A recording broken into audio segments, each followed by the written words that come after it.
Friends. ముందుగా ఇంత ఓపిక్గా ఇంత సేపు ఉన్నారంటే ఒక సమోసా మీద చాలా మెచ్చుకోవాలి. సో అందుకని ఎందుకు అంటే ఈ సమోసాలు 1000 కాదు 1,00,000 తిన్నా మన స్వేచ్ఛకు సమానం కాదది. అందువల్ల ఇక్కడ ఇప్పుడు నేను ఇంతకుముందు పృథ్వీతో కూడా అన్నాను, ఇక్కడ చాలామంది చాలా విషయాలు మాట్లాడారు. బహుశా అన్ని విషయాలతో అందరూ ఏకీభవించరు.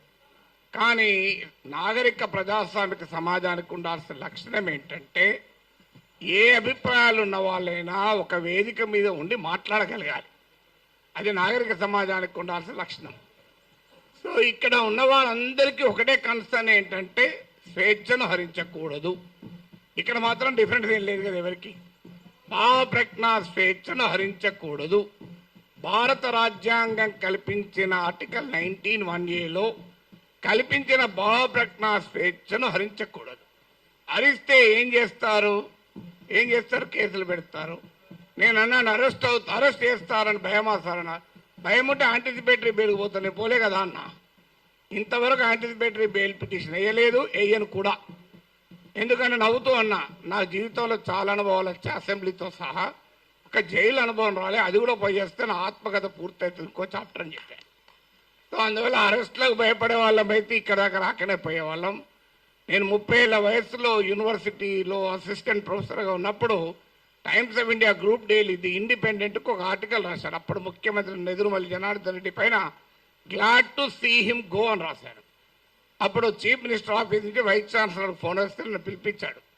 ఏం నాగేశ్వర్, పెళ్ళై 4 ఏళ్ళు అయింది, కొడుకు పుట్టి 1 ఇయర్ కూడా కాలే, ఇప్పుడు మన ఉద్యోగం తీసేస్తే ఏమవుతుంది అన్నాడు. నేను తీసేయమన్నాడు సార్ మీ సీఎంను. ఒక 30 ఏళ్ళు అక్కడ ఇక్కడ ట్యూషన్లు చెప్పుకొని బతుకుతా, 30 ఏళ్ళ తర్వాత కోర్టులో సుప్రీంకోర్టుకి వెళ్ళి ఈ డబ్బులన్నీ తెచ్చుకుంటే జూబ్లీహిల్స్ ఇల్లు కట్టుకుంటా అని చెప్పాను. ఎందుకంటే నాకు అదొకటే మార్గం కనబడుతున్నారు సార్, లేకపోతే లేదని చెప్పిన. అంటే అందువల్ల 30 ఏళ్ళ వయసులోనే భయపడలే, 62 ఏళ్ళ వయసులో భయపడతామా? సో అందువల్ల అది భయపడే ప్రసక్తే లేదు. అరెస్ట్ ఇంతవరకైతే మీకు ఫ్యాక్ట్స్ కూడా చెప్పాలి. ఎందుకంటే ఇక్కడ మాట్లాడిన వాళ్ళు చాలామంది బహుశా టీవీలు మిస్లీడ్ చేసిన రాంగ్ ఇన్ఫర్మేషన్తో కూడా ఉన్నట్టున్నారు. నా దగ్గరికి అరెస్ట్ చేసడానికి ఎవరైతే రాలే ఇప్పటి వరకు, రారని నేను చెప్పను, ఇప్పటి వరకు రాలేదు. హైదరాబాద్కు వచ్చారేమో తెలియదు, మా ఇంటికి రాలే.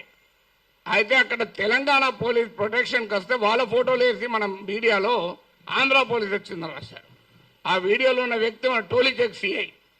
సో అలా కూడా వచ్చాయి వార్తలు. ఆ వార్తలు కూడా ఇట్లాంటి పత్రికల్లోనే వచ్చాయి. పోనీ వీళ్ళు ఇక్కడ మనకు అర్థం కావాల్సిందంటే, ఒకటి రాజ్యం ప్రభుత్వమే నేరుగా కేసులు పెట్టింది. ఏంటా కేసులు? కులచిచ్చు పెట్టానట. నేను నా మాటలో ఎక్కడ కులమన్న పదమే లేదు, కులచిచ్చు పెట్టాను. పవన్ కళ్యాణ్ మాటల్లో కూడా చెప్పాడు కులం. అసలు నేను ఎక్కడ కులం తీసానో నాకు ఇప్పటికీ అర్థం కాలే. ఇప్పుడు ఒక అంశం వచ్చినప్పుడు అనేక మంది భిన్నమైన అభిప్రాయాలు ఉన్నవారు ఆ అంశాన్ని వరకు సమర్థిస్తుంటారు. అది ఏ కులం వాళ్ళైనా కావచ్చు, ఏ ప్రాంతం వాళ్ళైనా కావచ్చు, ఏ రాజకీయ భావాలు ఉన్న వాళ్ళైనా కావచ్చు. ఇప్పుడు దీన్ని మైక్ అనాలి. దీన్ని మైక్ అని ఒక కులం వాళ్ళకి చెప్తే మైకు, ఇంకో కులం వాళ్ళు చెప్తే కాదు స్టిక్ అంటారా? ఒక పార్టీ వాడికి చెప్తా మైకు, ఇంకో పార్టీ వాడికి చెప్తే బాటిల్ అంటారా? ఎవరైనా మైక్ అనాలి. సో దానికి కుమ్ముకైనట్టు కాదు అది.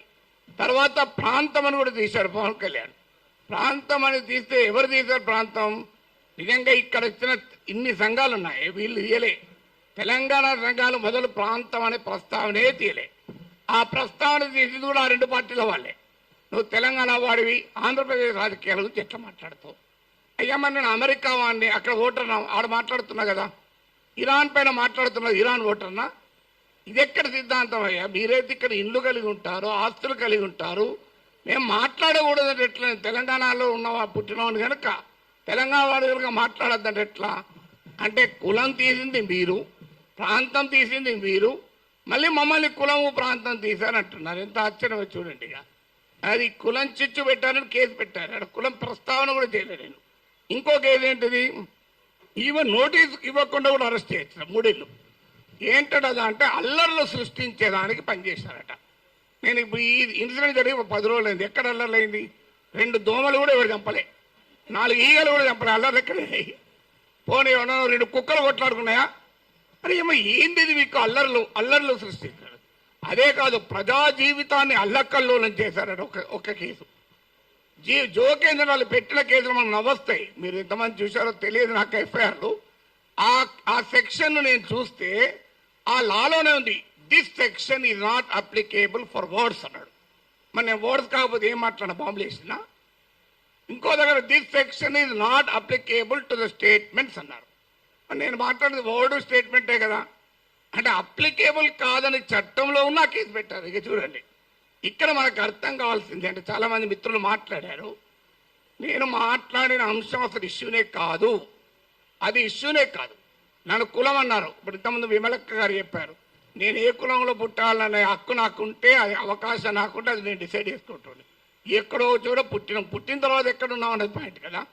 చిన్నప్పటి నుంచి అణగారిన కులాల కొరకే పనిచేసాను తప్ప అణగారిన జాతుల కొరకు వర్గాల కొరకే మాట్లాడాను. ఇక్కడ కాదు, ప్రపంచంలో ఎక్కడ అణిచివేతుంటే అక్కడ మాట్లాడాం. ఇక్కడ కాదు, ఏ వెనుజులాలో నా కులం ఉందా, నా ప్రాంతం ఉందా, వెనుజులాలో అణచివేత గురించి, క్యూబాలో అణచివేత గురించి మాట్లాడాం, కొలంబియాలో మాట్లాడాం.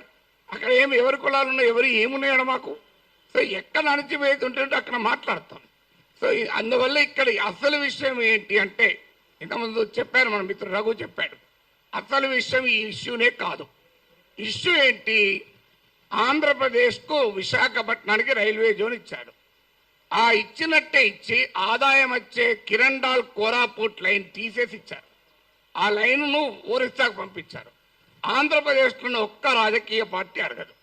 నా పైన గంట సేపు డిబేట్ పెట్టే టీవీ ఛానల్ కూడా అడగవు. విచిత్రం ఏంటంటే, అయ్యా మరి ఈ రైల్వే జోన్ ఇచ్చారు, ఆదాయాన్ని ఇచ్చేదాన్ని తీసుకెళ్ళి ఒరిస్సాలో కలిపారు, ఇది అన్యాయం కదా అని ఒక్కరు అడగలే. నాగేశ్వర్ పైన 1 అవర్ డిబేట్ పెట్టిన వాళ్ళకు ఆంధ్రప్రదేశ్ ప్రజల కోసం అవసరమైన ఈ ఒక్క టాపిక్ మీద ఎందుకు డిబేట్ పెట్టరు? ఆన్సర్ లేదు. ఇక మీకు మచిలీపట్నం పామర్రు ప్రాంతంలో మీకు విలువైనటువంటి ఆయిల్ అండ్ గ్యాస్ నిక్షేపాల్ని ఓఎన్జీసీ కనుగొంటే అత్యంత చరిత్ర జరిగిన దుర్మార్గ చరిత్ర గల వేదాంతకి ఇచ్చేశారు. తూత్కుడిలో ప్రజల్ని చంపినటువంటి వేదాంతకి ఇచ్చారు. ఇది ఆంధ్రప్రదేశ్లో ఏ ప్రధాన పార్టీలు రెండూ అడగలే. ఇక్కడ నా పైన డిబేట్ పెట్టిన టీవీ వాళ్ళు అడగలే. విచిత్రం ఏంటంటే, కానీ నేను అడిగాను, అది కోపం ఏంటంటే ఇలాంటి ఉదాహరణ 100 చెప్పగలుగుతాను. అందువల్ల పబ్లిక్గా క్వశ్చన్ చేయకూడదు. అందువల్ల ఒక్కసారి బెదిరిస్తే దాన్ని డాక్ట్రైన్ ఆఫ్ చిల్లింగ్ ఎఫెక్ట్ అంటారు. అంటే బెదిరిస్తే వీడు నోరు విప్పడని. కానీ గుర్తుపెట్టుకోవాలి, ఎంత బెదిరిస్తే అంత బిగ్గరగా అడుగుతాం, పని కట్టుకొని కూడా అడుగుతాం. అదే నేను అన్నది. అదే అని యుద్ధం మీరు మొదలు పెట్టారు, నేను ముగిస్తాను అన్నారు. మళ్ళీ దాన్ని పెట్టుకొని యుద్ధం చేస్తావట అంటారు. అయ్యా నేను ఏమన్నా అందులో క్లియర్గా నా ప్రజా సమస్యల పైన అన్నా. అంటే ఇప్పుడు ఇంకా దానిపైన కేసు పెట్టలేదు. బహుశా ఎఫ్ఐఆర్ ఛార్జ్ షీట్లు యాడ్ చేస్తారో తెలియదు. కానీ ఒక్కడు మాత్రం మళ్ళీ చెప్తున్నాను, మీరు అరెస్ట్ చేసుకుంటారా, కేసులు విత్డ్రా చేస్తారా, చెయ్యరా, అది మీ ఇష్టం. మేము మాత్రం మాట్లాడుతూనే ఉంటాం. We will die but we will not give up our right to free speech అనేది మా మాట. చావనన్నా చేస్తాం కానీ మాట్లాడే హక్కుడు వదులుకోము. నీకే అణిచివేత వేసినా దానికి మేము సిద్ధం, సంతోషం. మీరు వస్తారంటే చెప్పండి, టైము ప్లేస్ కూడా చెప్పండి, ఆడికి వస్తా, కావాలంటే అరెస్ట్ చేసుకోండి. Thank you very much.